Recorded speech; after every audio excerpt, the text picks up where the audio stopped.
Paulo Figueiredo também com a gente nesta edição de Os Pingos nos Is. Paulo, seja muito bem-vindo. Ótima noite para você. Claro, queria sua avaliação em relação a essa sessão que ocorreu no Senado Federal e também sobre essa fala do desembargador aposentado Sebastião Coelho. Voltou a defender a prisão de Alexandre de Moraes. Achou ele corajoso? Boa tarde, Daniel, meus amigos, vocês da audiência. Prazer estar aqui com vocês. Foi aonde isso aí, Daniel? Você falou, foi no Senado isso? Em um dos plenários do Senado Federal. Tem Senado? O que é isso? Esqueci o que é Senado. Tem isso no Brasil? Não lembrava.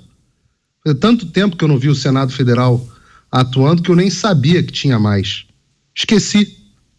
Eu lembrava. O presidente, também estou esquecendo que tem presidente.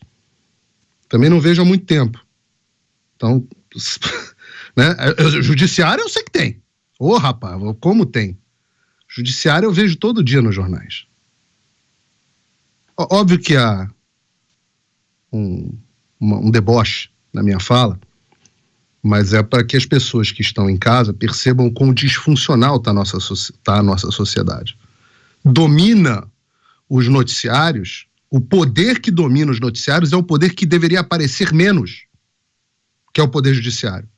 Todos os dias, abram a imprensa, mesmo aqui, nós temos que comentar muito mais as ações do poder judiciário do que efetivamente a do executivo e do legislativo. Ora, até as falas dos ministros do Supremo Tribunal Federal são mais comentadas por nós do que as falas atualmente do presidente, que está desaparecido. Mais comentadas do que as falas dos nossos deputados e senadores nas suas tribunas. De vez em quando a gente fala de um ou outro aqui. Que alívio que dá institucional da gente ver o Senado fazendo o seu papel de fiscalização. Isso aqui é uma coisa... Esse tipo de audiência acontece no Congresso americano o tempo inteiro.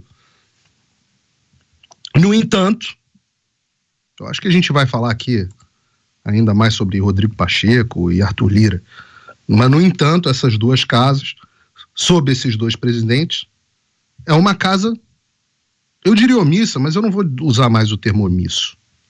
Eu vou usar o termo conivente.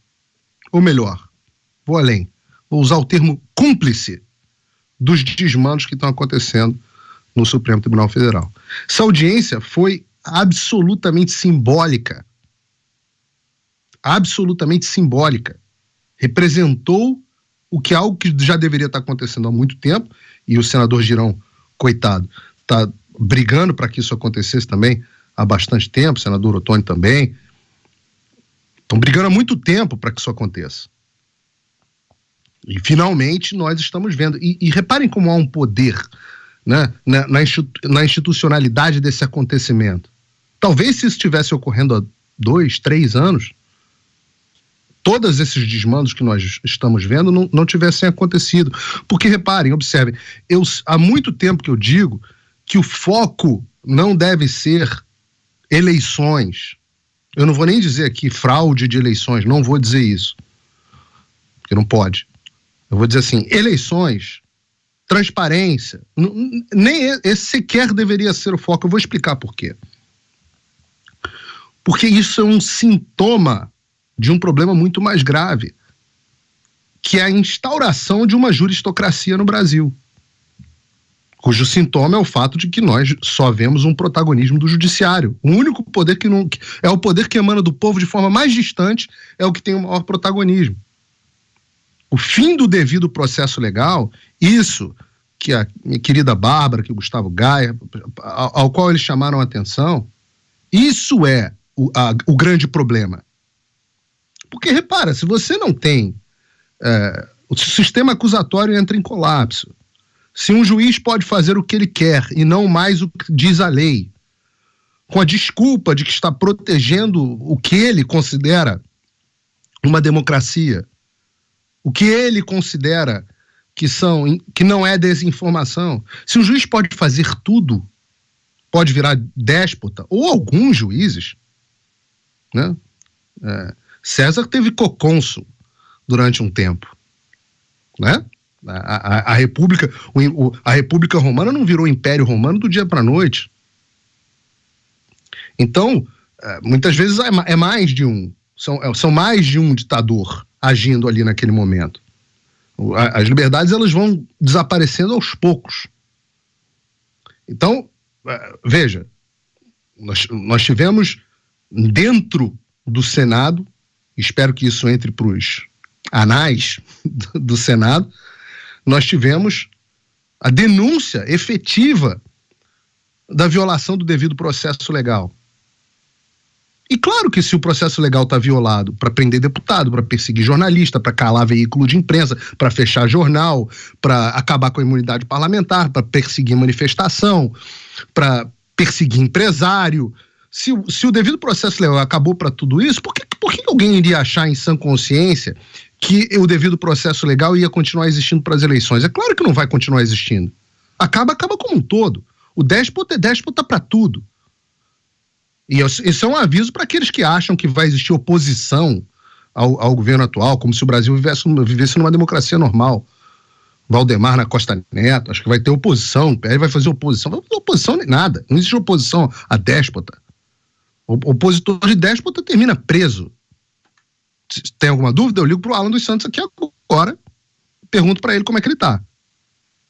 Acho que o Oswaldo Eustáquio estava lá para dizer o que acontece com opositor de déspota. No mínimo, perde as redes sociais. Se quiserem, o Gustavo Gaia não tiver sido suficiente, a gente fala aqui com a Carla Zambelli, já esteve aqui no programa algumas vezes. A gente pode falar com um monte de gente, pode ligar para os empresários que tiveram a Polícia Federal nas suas casas, suas contas bloqueadas. Luciano Hang, como é que o Luciano Hang tá? Tá bem? Então, agora, a fala do desembargador traz uma novidade, embora eu já tenha dito em outras ocasiões, é interessante ouvir isso no Senado, efetivamente, que os senadores escutem isso, que ela dá um caminho legal e para a solução do impasse que o Brasil vive. É o caminho correto? Olha, eu tenho críticas à forma como ele vê as coisas. Tem questionamentos também. Vamos prender o Alexandre de Moraes? Quem vai prender? Quem vai assinar a ordem? Vai ser preso em flagrante? Tá bom. Como é que vai ser? Quem vai fazer audiência de custódia? É o Supremo Tribunal Federal? Será que vai dar certo? Vai ficar essa prisão? Vocês confiam nos colegas do Supremo Tribunal Federal para confirmarem a prisão em flagrante do Alexandre de Moraes? Vão converter ele em preventiva? Sobre que acusações? Quem vai julgar depois se houve crime ou se não houve crime? O próprio Supremo Tribunal Federal? Algumas perguntas que eu teria, assim, do ponto de vista prático. E outra, o que acontece se o presidente não tomar nenhuma ação? Nós devemos, então, estamos na mão do presidente. O presidente do Senado, Arthur Lira e Rodrigo Pacheco, já estão na cama nus com Lula. Isso aí, acho que a gente vai falar sobre isso aqui hoje. E o presidente Bolsonaro está desaparecido. Faz umas postagens simbólicas e tal, mas ninguém sabe onde está. Estamos esperando a ação do presidente. Algumas pessoas já estão começando a ficar impacientes. Então, são perguntas e reflexões que a gente tem que fazer, mas não dá para minimizar o tamanho do símbolo, do simbolismo que teve essa reunião e quase que um vento de ar fresco de o que é uma democracia, o que são as nossas instituições funcionando. Eu temo só que seja muito pouco e muito tarde.